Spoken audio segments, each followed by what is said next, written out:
Hi guys, back at it again with the Left 4 Dead fanfiction rating. This is Zoe's point of view. I'm gonna just jump straight into it. But I do want to add, I think that for the videos from now on, another link I'm gonna put in the description is, if it's still up, there's like it's not knockoff, but there was a Left 4 Dead movie that somebody posted on YouTube, and I forget what the name of the YouTuber is, but it was kind of like a fan-made Left 4 Dead movie, and I think I'm going to also link that in the descriptions of the videos moving forward as well, so that way you'll understand, because I feel like there's also a couple things in the book that I referenced from the movie. Oh my god, that looks worse than it is. Cat scratches. She was not feeling well yesterday, but I think I'm going to link that as well, if I can still find it. I don't know if it's still up, but it's a good movie. I would recommend watching it if you're a fan of Left 4 Dead, and also they like executed it pretty well, so I'm gonna link it if I can find it still. I'm gonna note that as well. Left 4 Dead movie, which I have no part in creating. I just took inspiration from it as well, here and there. So I'm gonna just let you guys know that. Jumping straight in, I threw my duffel bag onto the bed, sinking down and sighing as I stared at the floor. Year number 2, and things weren't going well at home. Mom was clearly depressed, and I don't think she was eating enough in a day to keep her going much longer. Lacey came in, waving when I looked up at her before unpacking her suitcases. Last year I learned a lot of things about college the hard way, and I made sure to not make those same mistakes again. I got up and began putting things away. I didn't bring much for the school year. For this year, just clothes and things for schoolwork. I wish I lived closer to the school, that way I could spend more time with my family while school was in session. I went back home often during every break we were given, and I'd sometimes sneak an extra visit here and there. Francis was still there, and I wished he would just get thrown out. I was sick of him. I had to check what time I worked. He was a lying, manipulative narcissist, and he hurt Mom more than anyone. Even poor Lizzie was slowly losing her grip of reality thanks to him. It wasn't fair. That night, Lizzie went out to party, enjoying her life in the start of a new school year. I stayed in my room, watching horror movies. I wasn't going to party this year. I didn't feel the spirit.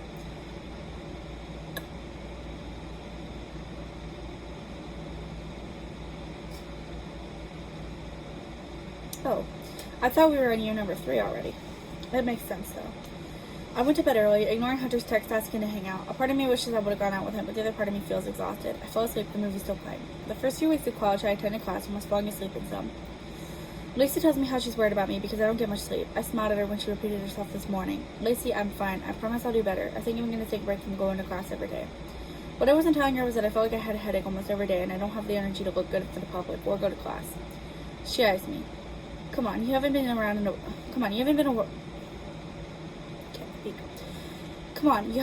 boy in probably 3 weeks, and when have you showered last? I shrugged. Not too long ago. I don't stink. Either way, I'm fine, and just because I haven't been around a boy in so long doesn't mean I'm failing in life. Lacey raises her eyebrows and turns away. Okay then, well, I'll leave you be. I'm sorry, but I'm worried about you. Sometimes you scare me.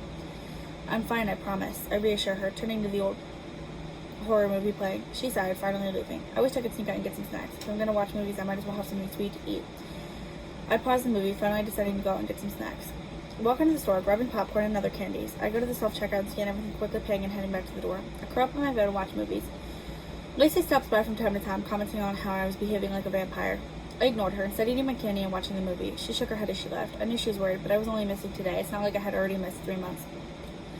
Eventually, I did miss 3 months. I couldn't sleep at night, and I was catching up on my sleep when Lacey shook me. Zoey, come on. I groaned, so I kept squinting through the bright light at her. What do you want? I suddenly felt bad for my sudden attitude, but she shouldn't have woken me up. The dean has been trying to contact you. You're going to get thrown out if you don't start going to class. The professors have begun to think you're dead. I'm not. I know, but they don't know that. Zoey, please, think of how your family would feel. I sighed. I'm the first in my family to go to college. I shouldn't ruin that honor. Fine, I'll come to class tomorrow. I just haven't been feeling good lately. Not like I'm sick, I don't know. Lacey nods. I know what you mean, but you have to come to class. I know, I'll be there tomorrow, bright and early. I lay back down and go back to sleep. Lacey made it sound like she wanted to argue. Instead, I heard the door close as she left. I was woken again with the sound of someone pounding on the door. It sounded like someone knocking slowly, but repeatedly. I stood up, glaring at the door. Who is it? I called. If you're going to knock, why don't you knock and get it over with? The knocking continued. Are they ignoring me? I moved the covers, noticing the movie marathon running on my TV. I pull on my red jacket, zipping it up and making my way to the door when the window was suddenly yanked open.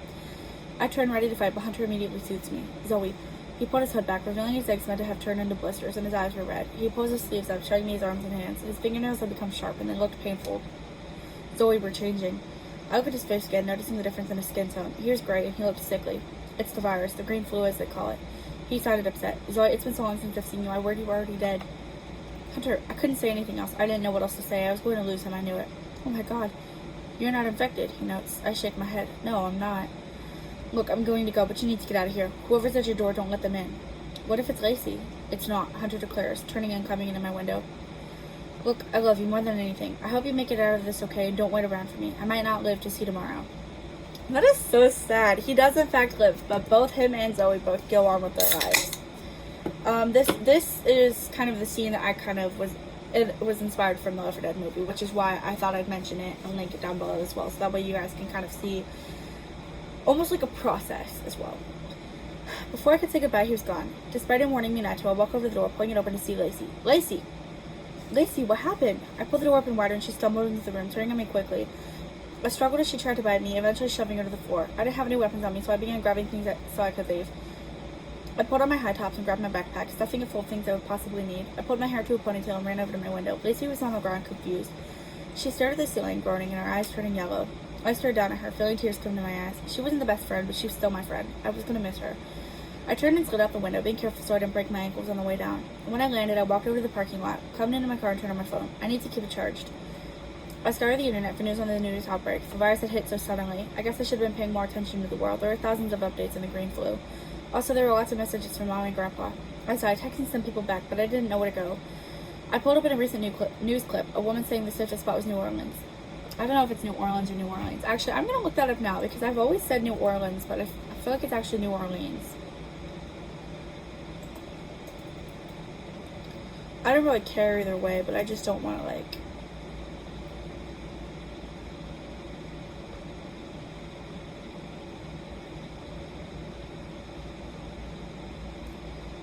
well,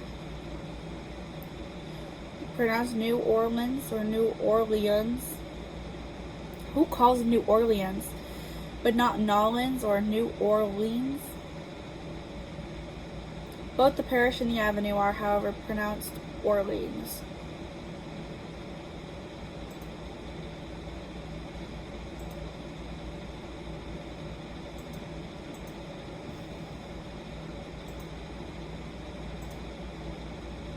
So I'm not wrong, but I'm also wrong. So I guess it goes both ways. I just googled New Orleans pronunciation, so I guess I'm not wrong. But the parish and the avenue are pronounced Orleans.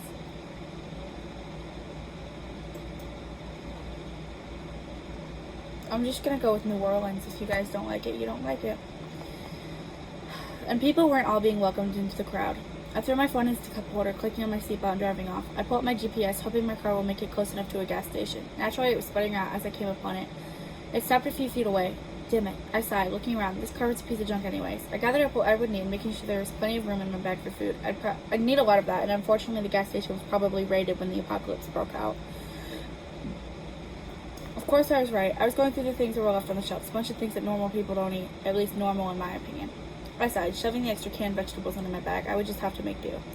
I wish there was something better, but beggars can't be choosers. I look around, wishing someone would be there. Anyone. I heard someone in the closet groaning. I knew it was a zombie, but I approached the door anyway, turning on the flashlight and opening the door. The cashier lay on his back, groaning at the ceiling. He turned over to me, crawling quickly. I backed away, running behind the counter and searching for a weapon. Anything would be nice. I grabbed a lighter, then shoved a bunch into my bag. They would be needed eventually. I selected a metal bat from the racks of summer equipment that had failed to sell and walked back over to the guy, blowing the hair that had fallen in my face out of the way. I watched as he moaned in pain. Tears came to my eyes as I realized what I would have to do. I'm sorry, I say, slamming the bat against his head, his skull cracking, ringing around the store. When a pool of blood touched my feet, I sighed. I had to. I hope you're better now. I turned and left the store, bat in hand as I looked around. A gas canister would have been nice, but the gas would run out soon. I spotted a motorcycle across the lot. The headlights were on, but there was no one in sight. I approached the bike, looking around. It looked familiar, almost like Francis's. Suddenly someone yelled out, startling me. I put my hands up instantly, turning around slowly to see the barrel of the shotgun aimed at my stomach. My eyes widened as I realized who was holding the gun. Despite hating him, it was nice to see someone alive. Francis? I hugged him, shocking him and myself. I couldn't help myself. He squeezed me back, but I knew there was no love behind it. I pulled away from him, standing in for injuries or bites. He looked fine. I wondered if I did too. Are you hurt or bit? He asks. He wouldn't have actually cared. He would have wanted to shoot me if he had a genuine reason. I'm fine. I haven't been bitten. What about you? How did you get here? Why'd you leave your motorcycle running? He shrugs. It just happened. I was looking around for supplies. I got this badass shotgun. I raised an eyebrow. He didn't own any guns. Francis. Okay. So I went to jail for a little bit. I was taking a TV for, well, the reason doesn't matter, but I was taking a TV. Stealing, basically. Then I was in jail. The cops. I gotta restart this. I'm not making it as funny as it needs to be. Okay. So I went to jail for a little bit. I was taking a TV for, well, the reason doesn't matter, but I was taking a TV. Stealing, basically.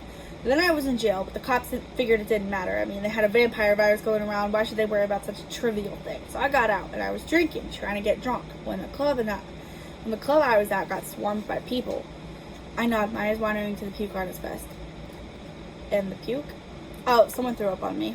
I wondered why anyone was so close to have thrown up on him, but I guess when there was an apocalypse breaking out, it didn't really matter. Instead, I stood silently.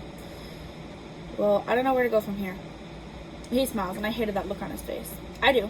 Of course you do. Look, Zozo. He hasn't called me that since I was little. Not in that manner, at least. He seemed genuinely worried. We should go together. I can drive us to New Orleans as far as I possibly can. As far as I know, we should go south. Hey, maybe we'll meet some more survivors. I didn't want to go with him. I never wanted to see him again, but I reluctantly agreed. If we were the last people alive, we might as well stick together. I didn't think the virus would suddenly go away, but I knew it wouldn't be around forever. Eventually things would die off. Eventually we would die off. Humanity would go extinct. Francis got onto the motorcycle and beckoned for me to get on behind him. You don't have helmets? I asked, getting on behind him. Who needs helmets when they're indestructible? He responds, taking the motorcycle in action and racing down the highway. The wind felt good blowing through my hair. I had taken my ponytail down and my cheek was pressed against Francis's back. The way it had been when I was younger and he gave me piggyback rides. I could hardly remember a good part of him, but eventually I fell asleep. I don't know how I trusted him after everything. Honestly, I wouldn't trust him either, but that's it for Zoe's point of view. Next week is Francis's kind of like outlook on the apocalypse breakout. So there will be a bit of a repeat on accident. Thank you for watching. I hope you guys enjoyed it, and I hope to see you guys next week. Bye-bye.